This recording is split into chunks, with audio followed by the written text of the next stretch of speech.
Bonjour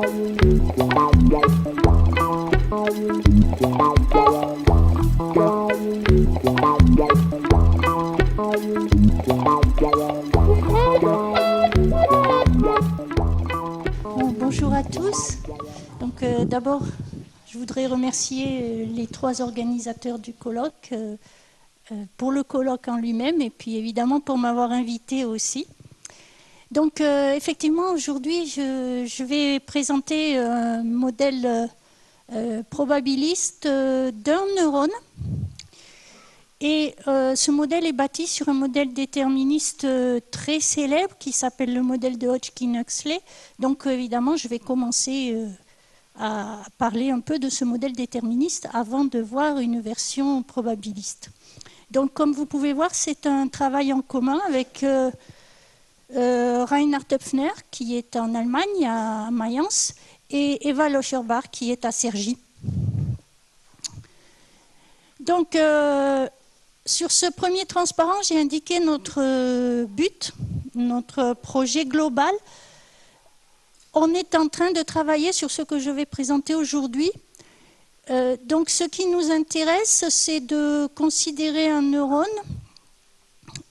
dans son milieu, c'est-à-dire dans une population de neurones avec lesquels il interagit, et dans la situation où on suppose qu'il reçoit un signal périodique de ses voisins à travers son arbre dendritique.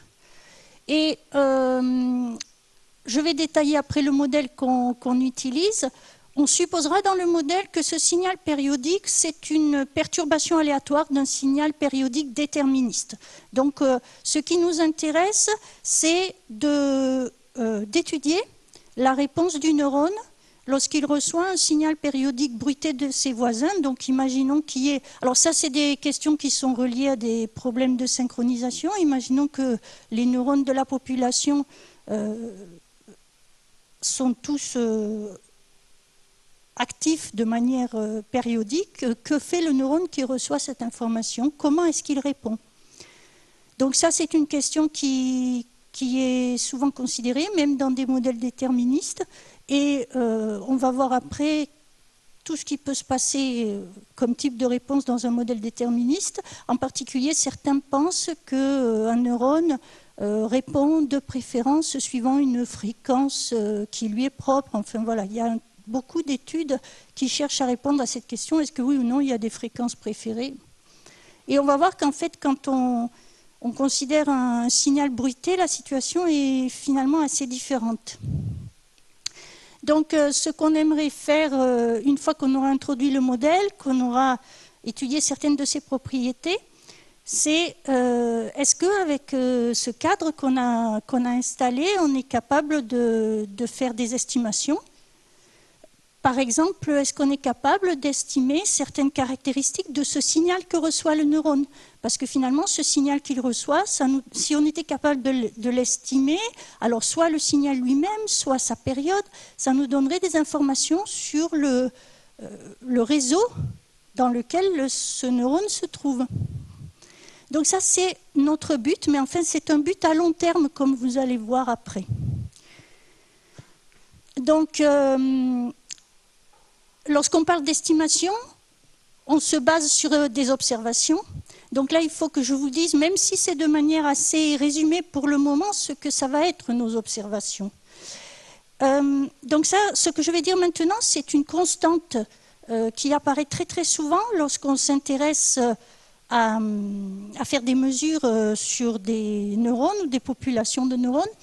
Donc, comme vous allez le voir plus précisément sur les modèles après, depuis très très longtemps, plusieurs dizaines d'années, on considère que la grandeur importante dans l'activité des neurones et plus généralement des cellules qu'on appelle excitables. Donc un neurone, c'est une cellule excitable, mais il n'y a pas que ça. Donc on considère qu'on peut étudier l'activité d'une cellule excitable en observant les instants où ce qu'on appelle son potentiel de membrane prend, et de manière très rapide, des valeurs qui sont très éloignées de sa valeur d'équilibre. Donc, qu'est-ce que c'est le potentiel de membrane? Eh bien, le neurone, c'est une cellule, et donc elle est séparée de son milieu par une membrane. Il y a des différences de potentiel entre intérieur et extérieur de la cellule, et c'est ça qu'on appelle en fait le potentiel de membrane. Et donc finalement, on s'intéresse à l'aspect électrique. Hein, quelles sont les charges accumulées au niveau de la membrane? Est-ce qu'il y a des ions qui circulent de l'intérieur vers l'extérieur ou dans le sens contraire, hein? Donc ça va apparaître plus clairement dans le modèle. Et on considère, alors là aussi, il y a une évolution de pensée.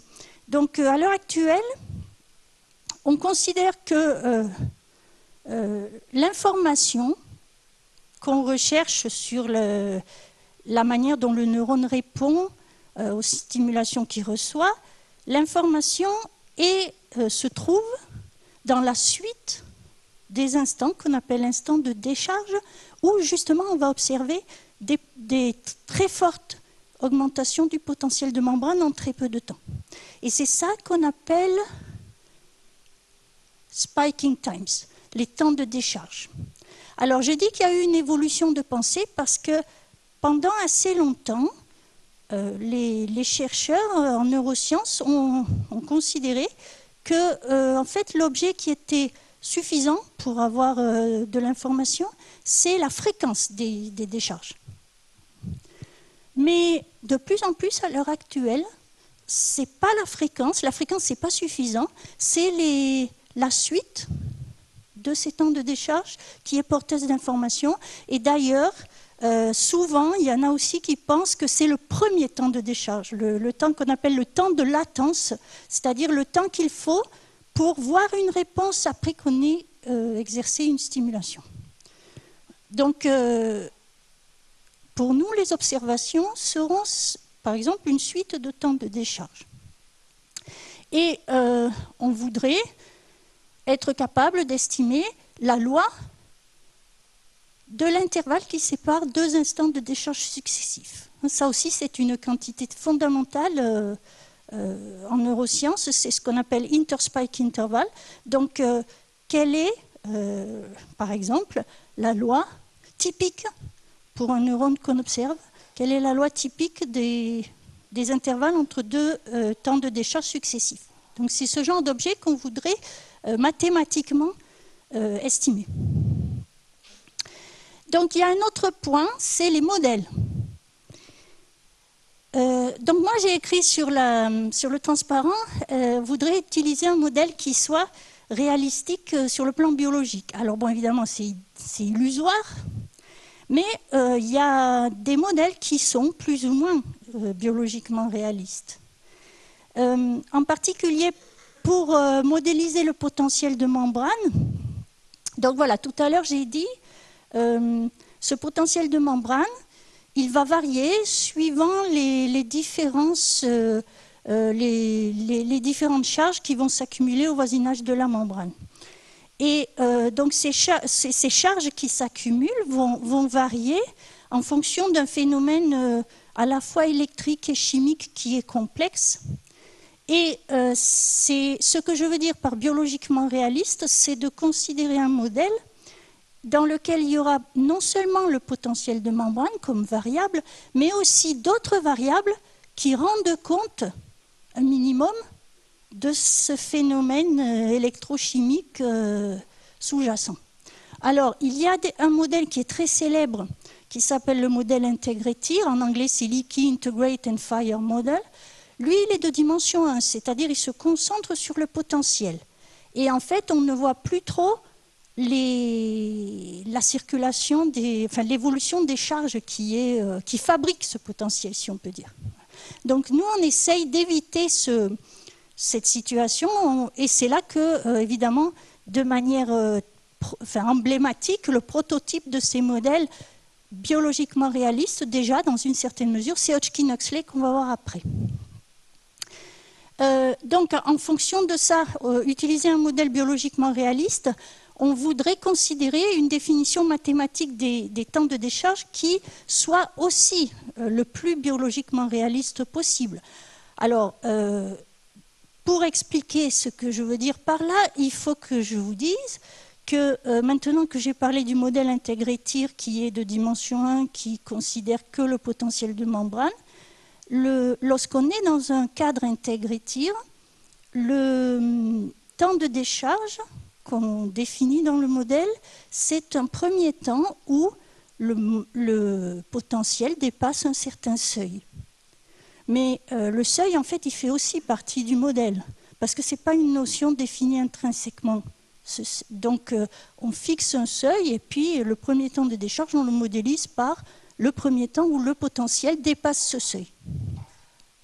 Donc, nous, on voudrait échapper à ce cadre-là, qui peut paraître un peu artificiel.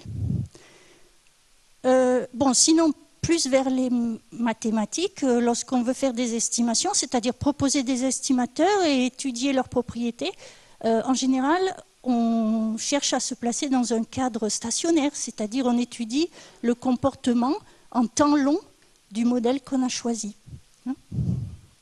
Donc en fait, je vais passer aussi du temps sur ce point-là.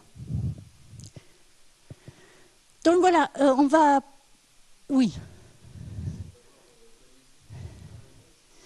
Voilà, oui, oui, et bien justement, oui, d'accord.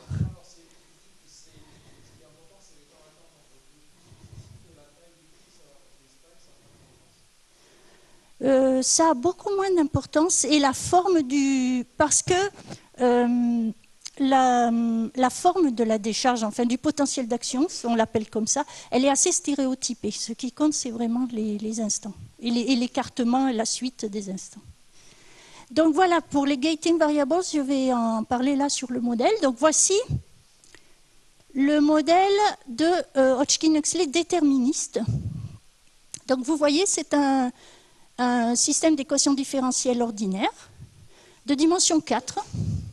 Donc là-haut, la première ligne, c'est le potentiel de membrane en fonction du temps.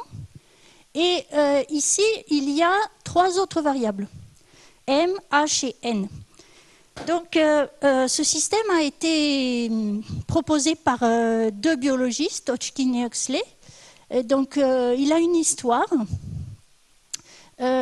Bon, certainement très complexe. Moi, je retiendrai juste une chose, c'est que ils ont proposé ce système, et en particulier les équations pour M, H et N, à partir de leurs observations.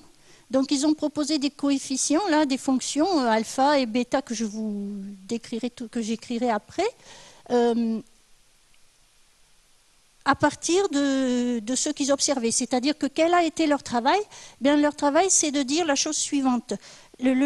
D'abord, ces modèles sont basés sur des considérations électriques, comme on a dit. Donc, l'équation du potentiel, c'est un bilan de courant qu'on veut écrire. Donc, on dit qu'au niveau de la membrane, il y a d'abord la couche de lipides. Et elle agit comme une capacité. Donc, elle fournit un courant qui est de cette forme. C'est le membre de gauche. Ensuite, il y a, à certains endroits de la membrane, des canaux qui peuvent laisser passer des catégories d'ions bien spécifiques. Donc, ce sont des canaux sélectifs. Et dans le modèle d'Hodgkin-Huxley, le type de canaux qui a été mis en avant pour générer le potentiel, c'est des canaux qui sont sélectifs aux ions sodium d'une part et aux ions potassium d'autre part. Donc, ces canaux, disons qu'on va dire qu'ils peuvent être soit ouverts, soit fermés. Bon, c'est une simplification, mais on fait déjà beaucoup avec. Donc, ils peuvent être soit ouverts, soit fermés. Et dans le modèle d'Hodgkin-Huxley, en fait, ils ont imaginé, et là-dessus, ils étaient très à l'avance sur leur époque, ils ont imaginé qu'un canal était en fait formé de 4 sous-unités. Donc, un canal sodium est formé de 4 sous-unités, mais qui ne sont pas toutes de même type. Il y en a de type M, il y en a de type H. C'est pour ça qu'il y a ces lettres-là qui sont devenues classiques, MH. Et puis, un canal potassium, lui, il a ces 4 unités qui sont de même type N. Et un canal est ouvert lorsque les 4 sous-unités sont ouvertes.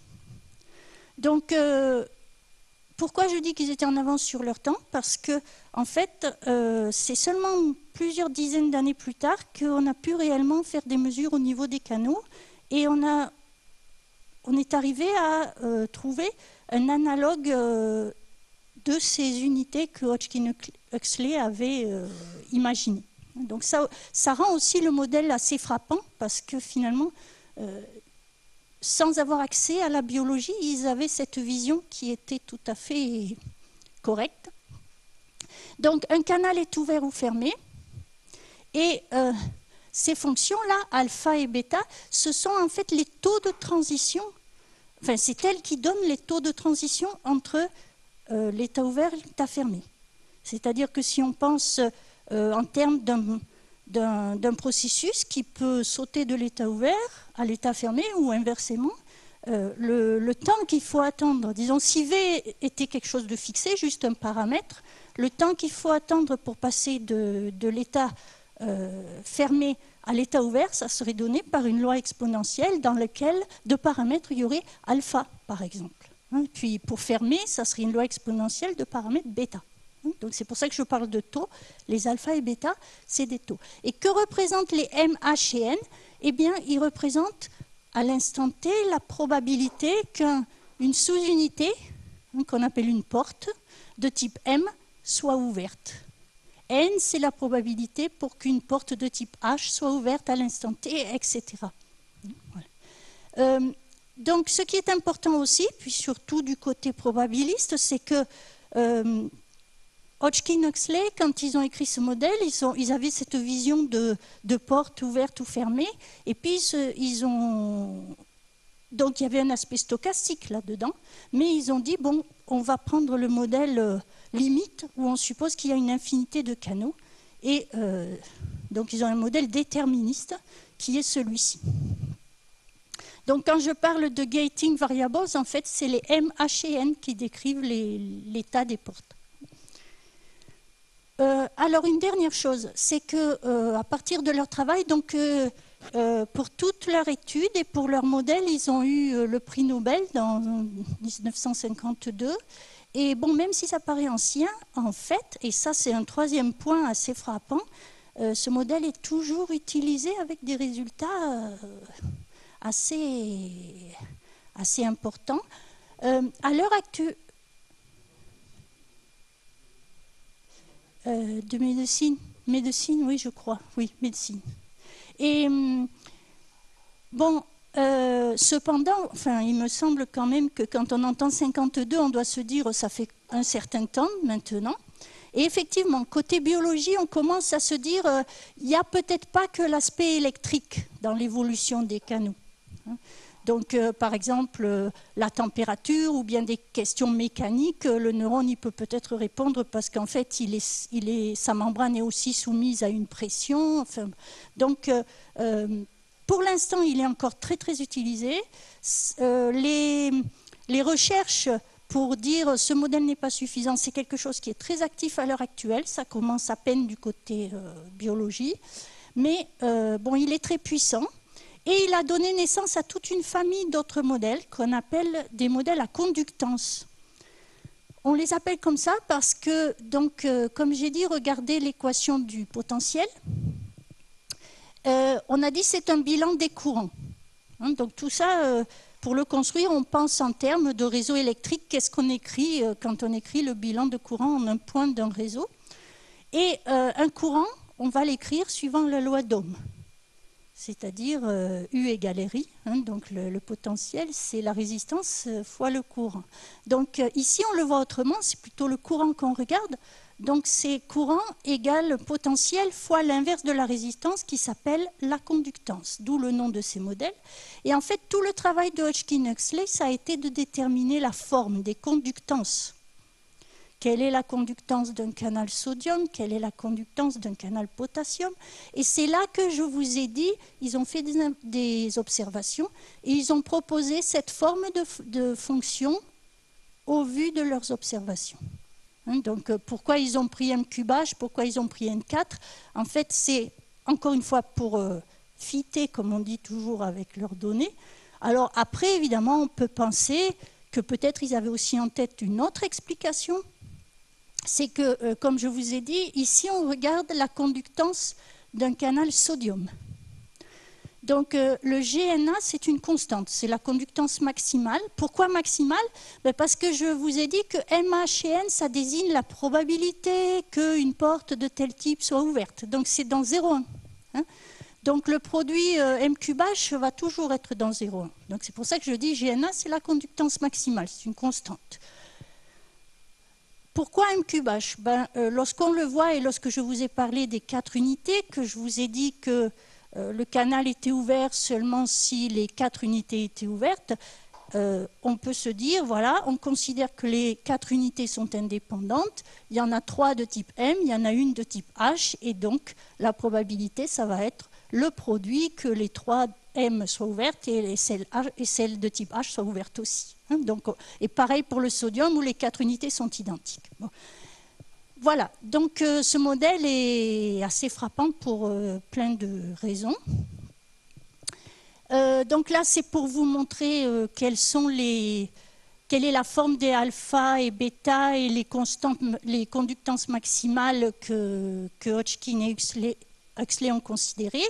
Et oui, ce que j'avais commencé à dire, puis entre-temps j'ai oublié, c'est que donc leur forme là, la forme du modèle qu'ils ont proposé au niveau de l'équation de V, ça a donné naissance à de nombreux modèles qui s'appellent modèles à conductance, c'est-à-dire que suivant les cas, on peut changer M3H, on peut le transformer en M puissance P, H puissance Q, on peut rajouter des ions autres que sodium et potassium, et ça a été fait souvent. En particulier, il y a des modèles qui prennent le calcium aussi. Bon. Et ça, c'est une, je ne sais pas si vous arrivez bien à voir. Donc ça, c'était pour vous montrer ce que ça donne en fait.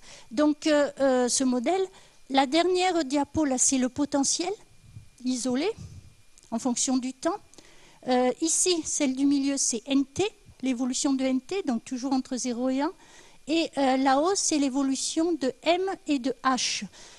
Donc bon, je vois bien que ce n'est pas très visible, mais la seule chose que je voudrais mentionner, parce que j'y reviendrai après, c'est que parmi ces variables de porte, les gating variables M, N et H, elles n'ont pas toutes le même statut. En particulier, la variable M, elle varie de manière beaucoup plus rapide que les autres, et c'est elle qui est principalement responsable du déclenchement du potentiel d'action. Parce que si vous regardez là-haut, là voilà M, hein, elle est là, ici, etc. Et donc si vous comparez son évolution à V, on voit que c'est lorsque M subit une très forte augmentation, très rapidement, V fait de même. Donc ça, on s'en servira plus loin. Voilà. Donc maintenant, j'en ai pas trop parlé, mais peut-être vous l'avez vu. Donc j'ai écrit Hodgkin-Huxley avec un input, un courant extérieur, hein, I de T. Donc ici, tout était déterministe. Donc maintenant, voyons, toujours dans le cadre déterministe, ce qu'on peut observer lorsque I de T est périodique. Donc voilà quelques schémas. Alors là, bon, évidemment, il est constant. Hein. Donc déjà, avec un courant constant, suivant les valeurs qu'on choisit, on a des réponses qui sont différentes. Mais là, bon, après, au bout d'un moment, le neurone retourne à l'équilibre. Là, on le stimule aussi avec un potentiel constant, mais dans un autre domaine de valeur. Donc, on a un comportement périodique, mais qui s'arrête au bout d'un moment. Là, on a un comportement périodique qui est plus... qui existe sur des périodes plus longues. Et maintenant, lorsqu'on décide de soumettre le neurone, le modèle de Hodgkin-Huxley à un courant sinusoïdal, la situation est très compliquée. Si on prend comme paramètre la fréquence et l'amplitude, on peut avoir beaucoup de réponses possibles. Donc ça, ce sont des choses qui sont certainement bien connues des collègues qui sont spécialistes en système dynamique. Moi, je ne suis pas spécialiste en système dynamique, donc je vous montre simplement, mon but en vous montrant ça, c'est de vous dire que le système déterministe, avec une stimulation sinusoïdale, par exemple, ou même on verra après une stimulation en créneau, pulse, comme on dit, périodique, ça peut être très complexe. Voilà, c'est juste mon but là-dedans. Donc voilà, ici, on a soumis à une stimulation périodique. Et là, on a regardé dans le cas où il y a... Alors, il y a des zones où il n'y a pas de comportement périodique en réponse. Et quand il y a un comportement périodique, on a regardé la fréquence de la réponse par rapport à la fréquence de la stimulation. Et donc, les couleurs différentes indiquent des réponses différentes. Hein. Donc, c'est visible là aussi. Encore, là, ce n'est pas tout à fait la même chose. On a regardé les intervalles entre deux spikes successifs et leur longueur. Donc là, c'est pareil, suivant le... Donc, en fonction de la fréquence et de l'amplitude de la stimulation, on peut avoir énormément de situations possibles. Et même complexité lorsque l'input, c'est un pulse périodique. Voilà. Donc, maintenant, on va ajouter du bruit dans ce système. Donc ça, c'est aussi une question importante. Bon, évidemment, ce n'est pas restreint aux neurosciences, c'est comment on va rajouter le bruit. On a le choix sur plusieurs types de bruit. Par exemple, avec tout ce que j'ai dit avant sur les gating variables, on peut penser à un bruit des canaux, comme on l'appelle. Bon, nous, on ne considérera pas le bruit des canaux parce que, bon, d'abord pour des raisons de difficulté, et puis parce qu'en premier, on voulait étudier le bruit du milieu. Donc, on a pris la partie des canaux telle qu'elle figure dans Hodgkin-Huxley déterministe, et vous allez voir, on a ajouté un bruit qui est plutôt un bruit extérieur, donc que le bruit externe. Sinon, on va construire notre modèle stochastique sur le modèle de Hodgkin-Huxley. Donc, la question, c'est de choisir justement qu'est-ce qu'on va mettre comme bruit. Donc, on va, au lieu du I de T déterministe que je vous ai montré tout à l'heure, on va passer à un xi qui est stochastique.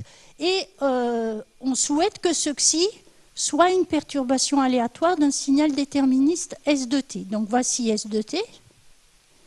Et là, bon, je vous rappelle qu'on a pour but à long terme d'être capable d'estimer certaines caractéristiques. Donc, quand est-ce qu'on peut, qu'est-ce qu'on peut prendre comme xi pour savoir faire quelque chose? Alors, je pose cette question parce qu'à partir du moment où on dit que xi doit être perturbation aléatoire d'un système d'un signal périodique, ça introduit une dépendance du temps. Hein, on va prendre xi, solution d'une équation différentielle stochastique, mais elle ne sera pas homogène en temps du fait de S de t. Et là, pour ce qui est des possibilités, enfin de ce qui existe question estimation, on est assez limité à cause de l'inhomogénéité en temps.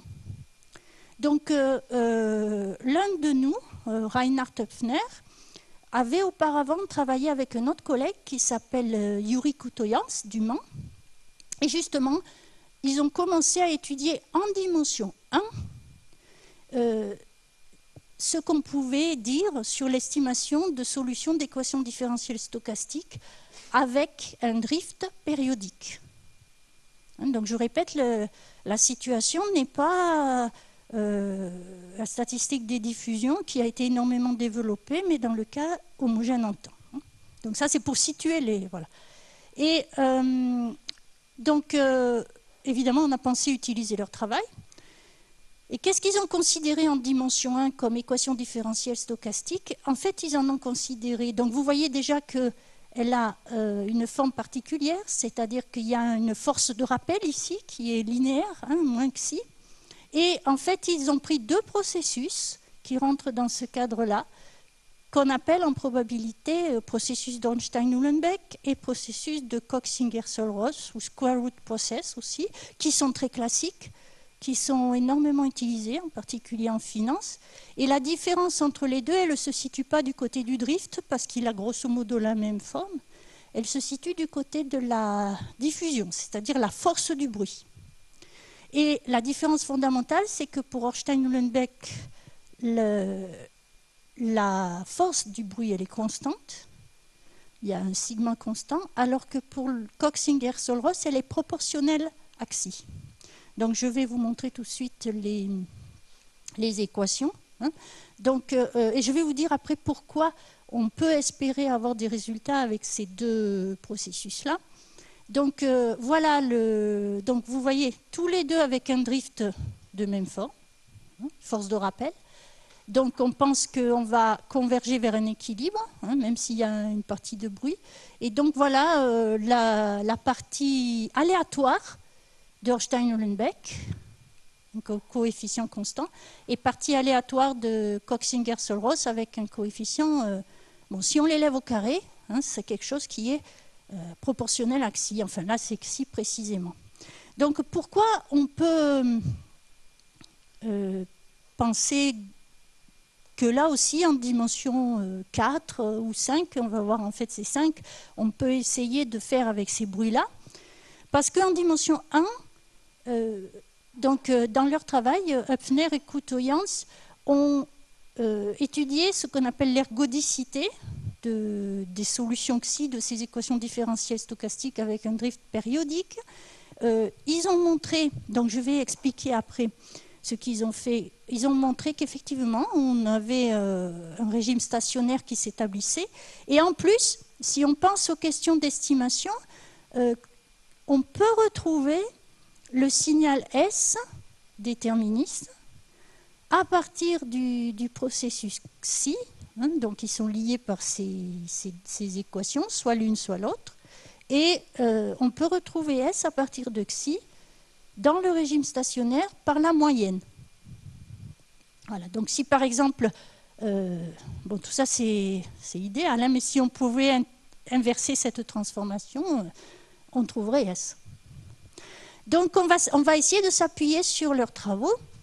Alors, il y a une autre raison pour laquelle ces deux bruits sont intéressants.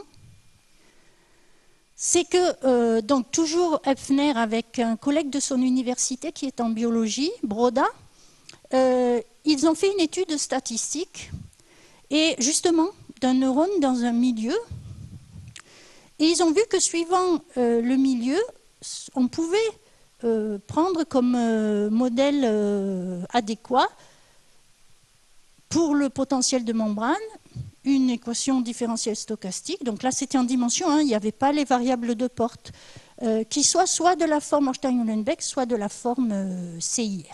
Donc tout ça, ça nous a encouragé à choisir ces bruits-là, hein, comme bruit, comme input du milieu.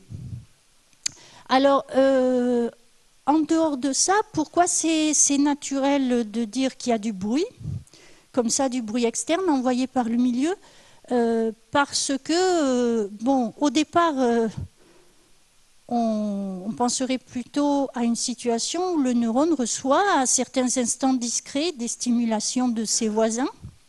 Et bon, après, il y a cette vision assez classique dans beaucoup de domaines, qui est que si le nombre de voisins est assez grand, on peut approcher ces stimulations discrètes par quelque chose de continu, de type mouvement brownien. Oui, je ne vous ai pas dit, j'aurais dû, que le W ici, c'est un mouvement brownien. Donc on peut voir ça aussi comme une limite, hein, ce qu'on appelle approximation-diffusion, d'un très grand nombre de stimulations qui arrivent à des instants discrets, rapprochés. Bon, alors ça c'est parce que bien sûr, on était intéressé par le modèle de Hodgkin-Huxley, mais enfin, on voulait aussi faire une analyse probabiliste plus générale, enfin, aussi générale qu'on peut. Et donc, si on cherche à mettre notre système de Hodgkin-Huxley stochastique dans un modèle général, dans une classe générale, eh bien, il est solution d'une équation différentielle stochastique dans laquelle le drift dépend du temps, mais pas le coefficient de diffusion, ça c'est important. Et qu'est-ce qu'on peut dire? Eh bien, B et sigma sont localement lipschitziennes. Malgré les formes compliquées des alpha et bêta, ça reste localement lipschitzien. L'équation au sens stochastique est dégénérée, Parce que si... Donc je ne sais plus où je l'ai... Non. Voilà. Donc vous voyez, en fait, on va considérer le système global où on prend notre neurone, qui est ici avec ses 4 équations, et le signal qu'il reçoit. Eh bien, la partie aléatoire, elle se trouve uniquement fournie par le brownien du signal. C'est-à-dire, sur 5 équations, on a un brownien réel seulement. C'est pour ça qu'on dit le système est dégénéré. Donc ça, je vous l'ai déjà dit, il n'est pas homogène en temps, mais c'est relativement limité comme difficulté, enfin. Parce que la présence du temps n'est que dans le drift, ça serait beaucoup plus compliqué si elle était aussi dans le sigma. Enfin, si elle était dans le sigma. Donc là, j'ai un peu répété ce que je vous ai dit au départ. On aimerait bien estimer, par exemple, la loi des intervalles entre 2 spikes successifs. Et qu'est-ce qui se passe ici? Qu'est-ce qu'on voit comme difficulté pour ça? C'est qu'on n'a pas... Les taux L plus ou moins taux L, ce n'est pas des variables indépendantes. Donc là, quand on voit ça, on se dit ça va être quelque chose de type loi des grands nombres. Mais bon, oui, c'est vrai, mais ce n'est pas le cadre immédiat où il y a une somme de variables indépendantes de même loi. Donc il faut un peu voir ce qu'on peut faire à la place. Donc ça, par exemple, c'est ce qu'on appelle la distribution empirique. Et si ça converge, ça va nous informer sur la loi d'un intervalle entre 2 spectres successifs dans un régime au bout d'un certain temps. Un régime qui s'établit au bout d'un certain temps. Voilà, donc pour récapituler un peu ce qu'on doit faire, comme on l'a dit, avant de passer à une quelconque estimation, il faut étudier si oui ou non il y a des bonnes propriétés pour le temps long de notre modèle à 5 variables, le neurone plus le bruit dendritique. Il faut définir les temps de décharge parce que je vous ai dit qu'on aimerait considérer des temps de décharge qui soient un peu plus réalistes biologiquement que simplement on met un seuil et c'est le premier temps où le potentiel dépasse le seuil. Et puis, comme on l'a vu, ça nous demandera après d'établir ce qu'on appelle des théorèmes limites et le premier, c'est un théorème de type loi des grands nombres. Alors, donc, en fait, je vais me concentrer sur quelque chose qui maintenant est devenu assez classique. Donc, avec la différence qu'ici, on a une partie qui est inhomogène en temps. Donc, on va voir comment on fait. Mais pour étudier le comportement en temps long de la solution d'une équation différentielle stochastique homogène, ça a été très très étudié en théorie des probabilités dans les années 90. Et il s'est établi une démarche qui est devenue maintenant classique. Donc je vais essayer de vous en donner une idée. Mais d'abord, comme je l'ai dit, dans notre cas, on n'est pas homogène en temps à cause du drift. Donc on va essayer de retourner dans la situation homogène. Alors, il y a 2 manières de retourner. Il y en a une qui est très classique, qui est périodicité ou pas périodicité. C'est juste de dire, bon, quand j'ai la solution d'une équation différentielle stochastique qui n'est pas homogène en temps, je reviens dans le cadre homogène en ajoutant une dimension, c'est le temps, et lui, il vérifie dt égale 1. C'est très très standard. Bon, donc on a cette première possibilité, on ajoute une composante qui est le temps. Ici, bon, comme on veut conserver un drift périodique, on va prendre le temps modulo grand T, mais c'est le même principe. Donc ça, on s'en servira à un moment donné. Ici, on en a un autre, plus spécifique à la situation périodique en temps. Donc là, justement, comme je vous ai dit, notre référence pour les EDS avec drift périodique, c'est ce travail de Höpfner et Coutoyans en dimension 1. Et en fait, ils ont démontré une chose qui, peut-être au départ, est surprenante, mais ils ont démontré que pour étudier le comportement en temps long de leur solution d'équation différentielle stochastique où le drift est périodique en temps, il suffisait d'étudier la même question sur la chaîne où on observe le processus aux instants qui sont des multiples de la période. Et si on arrive à démontrer que cette chaîne, effectivement, est ergodique, c'est-à-dire qu'elle possède une unique proba invariante, alors après on arrive à relier la proba invariante de la chaîne, enfin on arrive à démontrer de là qu'effectivement le processus en temps continu, lui aussi, il a un comportement en temps long qui est bien défini. Sa mesure invariante, elle s'exprime en fonction de celle de la chaîne. Hein, donc c'est ça le point clé. Et justement, étant donné qu'on a périodicité dans le drift, on a ces xkt là, en les multiples de t, qui forment une chaîne de Markov homogène. Donc on est à nouveau dans le cadre homogène. Donc on a deux manières de revenir dans l'homogène, et on utilisera les deux aussi. Une proba invariante. Probabilité invariante. Ça doit être la même chose.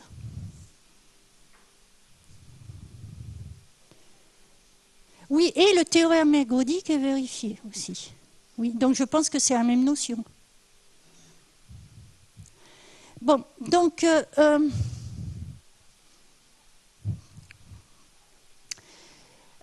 alors, juste quelques rappels. Donc, l'ergodicité des chaînes de Markov, c'est quelque chose qui a été énormément étudié. Dans le cas discret, on a des conditions pour l'établir. Et ces conditions, c'est d'être irréductible, récurrente positive et apériodique.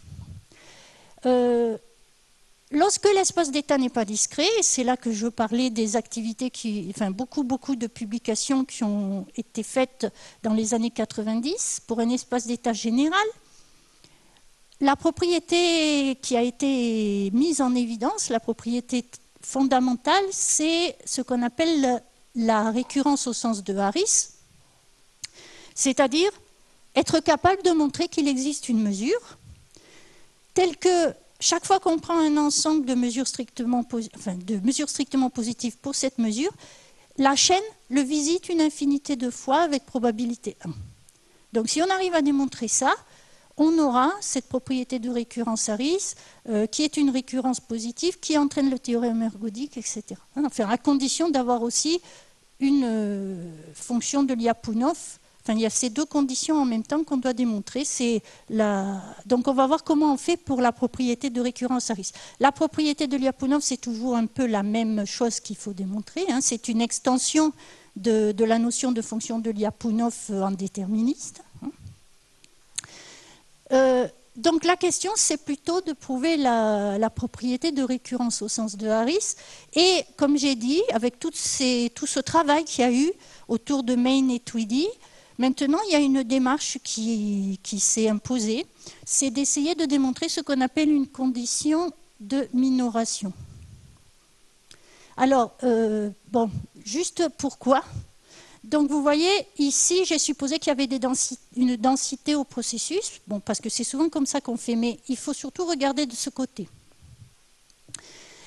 Cette condition de minoration, on l'appelle aussi condition de splitting, parce que ça a été proposé par Numelin. Et splitting, parce que vous voyez qu'ici, ça sépare la variable Z1 et la variable Z2. Et ça fait apparaître cette mesure nue ici. Donc, qu'est-ce qu'elle dit, cette minoration? Alors, si on se ramène à ce que ça veut dire de pouvoir trouver une mesure invariante, une proba invariante pour une chaîne de Markov, par exemple. Ça veut dire être capable de montrer que la chaîne, au bout d'un moment, se met dans un régime, suit une loi qui oublie la condition initiale. Et justement, le fait de pouvoir séparer les deux variables ici vous dit que vous avez cet ensemble B epsilon, et chaque fois que vous l'aurez atteint, vous le quitterez avec une loi nue qui ne dépendra pas de là où vous êtes dedans. Donc c'est une extension du fait, je vais évoluer en oubliant la condition initiale. Donc souvent la difficulté c'est de démontrer ça. Et bon, je vais essayer quand même de vous dire un peu les points qui nous ont posé problème. Peut-être c'est le plus simple. Donc, comme je l'ai dit, classiquement, vous avez vu, on démontre la propriété de minoration. On peut l'écrire sans densité, mais pratiquement, avoir des densités, savoir si elles sont continues, semi-continues inférieurement, pour pouvoir dire qu'elles sont strictement positives sur des régions, c'est important. Donc, on commence par chercher des densités par rapport à la mesure de Lebesgue. Pour ça, en probabilité, on cherche donc depuis le développement. Donc là, on touche à des choses très très importantes qui sont devenues classiques, mais enfin qui sont fondamentales dans la théorie des probabilités. Donc là, c'est quelque chose qui est proche du calcul de Malyavin, la condition de Hörmander.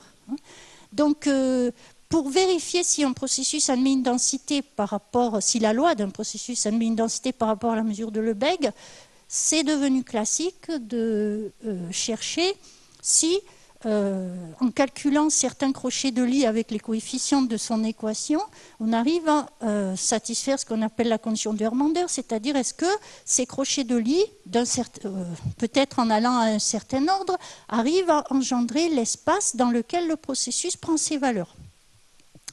Alors, ici,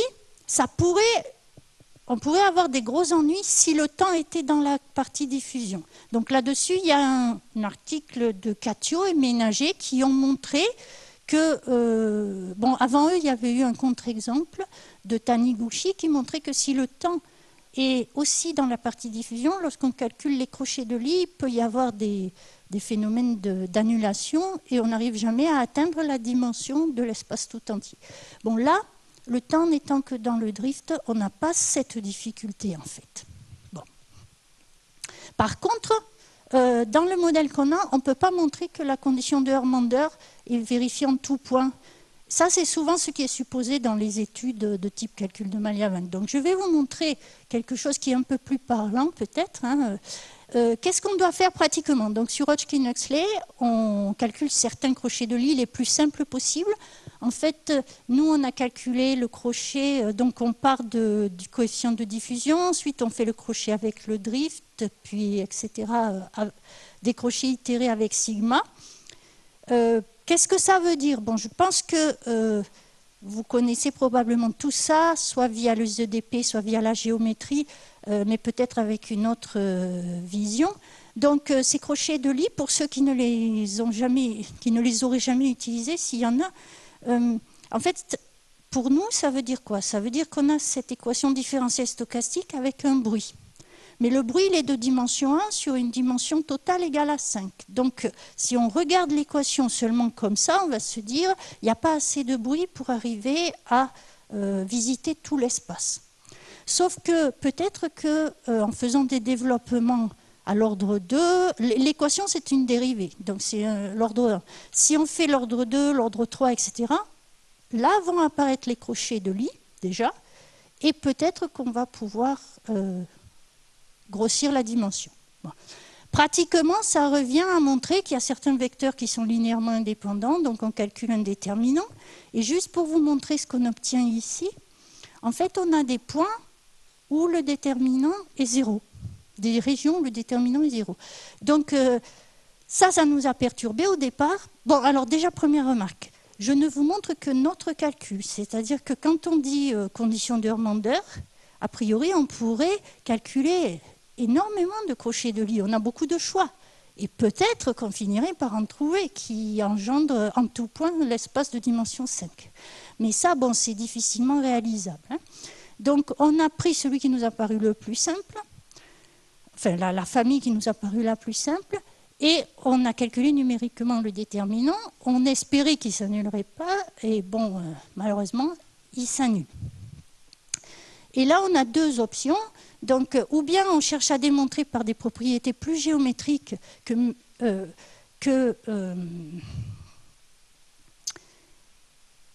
l'ensemble des points où il s'annule, en fait, alors, attendez que je ne dise pas de bêtises. Oui, on va le dire comme ça.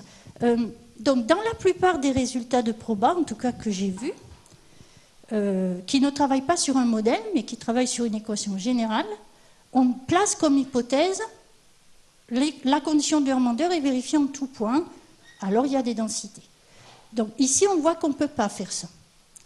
Donc, on a été obligé, ça nous a obligés à regarder de plus près la structure de notre système et on s'est aidé des propriétés du système déterministe. Donc, pour terminer, qu'est-ce qu'on a pu montrer? On a montré que ce n'est pas grave que cette condition de Hörmander ne soit pas satisfaite en tout point. En fait, il suffit qu'on puisse exhiber un point où elle est satisfaite. Bon, elle sera donc satisfaite sur un voisinage par continuité. Et en fait, si ce point est tel que on le visite, enfin on visite un voisinage une infinité de fois, ça suffira pour démontrer la récurrence. Donc, pour nous, c'était ça le point important, c'est qu'en fait, le fait que la condition de Hörmander ne soit pas satisfaite partout, ça nous a obligés à aller chercher des propriétés du système déterministe. Et bon, après, on les mélange à travers le contrôle qu'on appelle, je crois, quelquefois contrôle géométrique, c'est-à-dire qu'on regarde les trajectoires déterministes qu'on obtient en remplaçant le bruit par des contrôles réguliers. Et donc, dans le cas de Hodgkin-Huxley, pourquoi je dis qu'on a utilisé les propriétés du système déterministe? Parce qu'en fait, on a construit, en faisant pas à pas des contrôles continus par morceaux, là, on a construit ce point. Alors, il a 5 composantes, ça c'est normal. Hein. La dernière, c'est pour le signal. Et les 4 premières, en fait, c'est la notation standard, ça, pour un point d'équilibre du Hodgkin-Huxley déterministe lorsqu'il ne reçoit aucun signal extérieur. Bon, évidemment, on n'a pas été les premiers à mélanger solution d'équation différentielle stochastique et contrôle déterministe, hein, loin de là. Bon, d'abord, il y a Sussman qui a énormément travaillé sur les relations entre les solutions d'équations différentielles stochastiques et ce genre de famille de contrôle. Et en probabilité, il y a un théorème important qui est relié à ça, qui s'appelle le théorème du support, c'est-à-dire quel est le support de la loi de la solution d'une équation différentielle stochastique? Eh bien, c'est l'adhérence des solutions de ce genre d'équations déterministes avec des contrôles qui varient. Voilà. Bon, donc, je mets juste là le transparent pour la définition des temps de saut. Et comment on les a définis? Peut-être, je dirais plus que ça. Donc, tout à l'heure, je vous ai montré le dessin où il y avait l'évolution couplée sur la solution de Hodgkin-Huxley.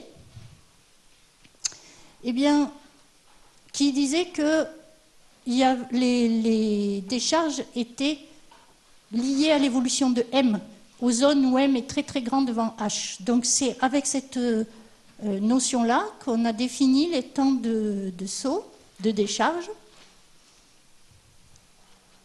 Voilà, ici avec notre système de dimension 5, là, donc on a 2 régions, M plus grand que H, M plus petit que H. Et où est-ce qu'on en est à l'heure actuelle? Donc je vous ai dit aussi que ce dont je vous parle là, c'est vraiment un travail qu'on est en train de faire. On avance tout doucement, donc on a commencé par l'ergodicité, les théorèmes limites. Pour l'instant, l'estimation, c'est vraiment ce qu'on est en train de faire. C'est même difficile de proposer un estimateur, par exemple de la période. Donc j'ai mentionné les travaux de Höpfner et Couto-Jans. Bon, eux, ils étaient en dimension 1. Et ils ont montré qu'on pouvait, malgré la dépendance en temps, proposer une étude de type maximum de vraisemblance. Mais bon, ici, en dimension 5, on ne voit pas du tout comment on pourrait faire.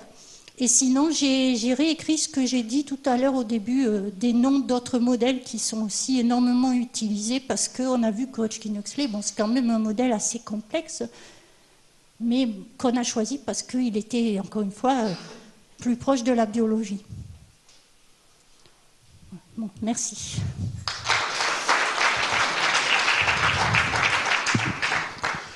Merci Michel. Y a-t-il des questions sur cet exposé? détail technique, normalement, le quotient contrôlé, tu devrais prendre la version Stratonovich avant de mettre le contrôle, il me semble. Oui, oui, mais c'est ça qu'on fait. Hein. C'est ça qu'on fait. Oui, tout à fait. Tout à fait. Oui. Non.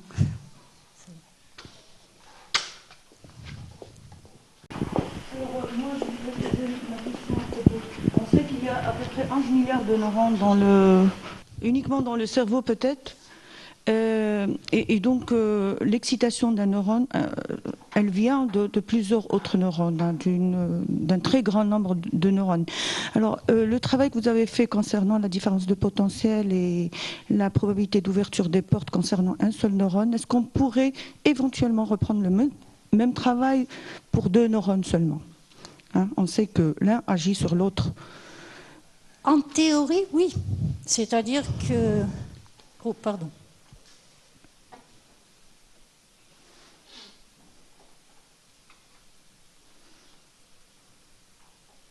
Donc là, je cherche en ce moment à écrire, juste à remettre en tout cas ici, pour qu'on le voit, le type de modèle qu'on a. Oui, en théorie, oui, c'est-à-dire qu'on en prendrait, voici le premier, dans ce type de modèle. L'autre satisferait un modèle du même type. Il faudrait savoir comment on les couple, quel est le coefficient de couplage. Bon... La difficulté sur le plan mathématique, c'est qu'on aurait encore plus de dégénérescence. Donc bon. Parce que là, toute la difficulté pour démontrer l'ergodicité, c'est l'étape 0. Hein. Justement, c'était d'exhiber ce point X étoile là, que j'ai écrit, je ne sais pas si vous en souvenez, c'est-à-dire ce point vers lequel on peut aller avec des contrôles déterministes. Mais ça a été la partie très difficile. C'est-à-dire les contrôles, il a fallu qu'on le construise. Vraiment. Et si on ajoute encore beaucoup plus de dimensions, bon, c'est aussi un peu ce qu'on voudrait faire, mais je me demande si à ce moment-là, il faut rester dans des modèles aussi compliqués que ça. Par exemple, passer à Maurice Lecar. Maurice Lecar, c'est un modèle soit de dimension 2, soit de dimension 3 qui est construit. C'est aussi un modèle à conductance, mais il est plus simple. Donc peut-être ça serait un meilleur choix à ce moment-là. Mais sinon, en principe, du côté mathématique, rien n'empêche de faire ça. Une question totalement naïve, parce que je ne suis pas du domaine. Donc je vous pose la question, effectivement, comme vous disiez, Madame, il existe un très très grand nombre de neurones. Là, on a un modèle pour un neurone. Est-ce qu'il existe des modèles un peu macroscopiques, c'est-à-dire dans le genre mini, voilà. Alors, par exemple alors, première réponse, effectivement, Delphine Salor, qui va faire l'exposé juste après moi, va présenter un type de modèle. En dehors de ça, modèle probabiliste, oui, effectivement, et c'est un domaine qui se développe aussi énormément. Donc, si tu veux, pour citer les noms principaux, donc autour d'Olivier Faugeras, il y a énormément de travail. Bruno Cessac, effectivement. Et puis, Étienne Tanneret, autour de Denis Tallet, voilà. Donc, Eva, également, avec Antonio Galvez, a considéré des modèles de ce type. Oui. Mais, alors là, et en fait, c'est ça toute la question. C'est-à-dire que, tu vois, déjà, pour 2 neurones, on est inquiet de voir le nombre, la dimension, quoi, et le problème que ça va créer.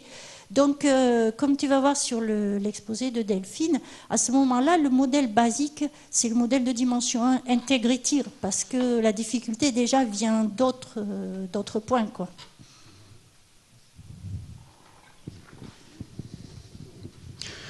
D'autres questions? Bon, s'il n'y a pas d'autres questions, on remercie encore Michel.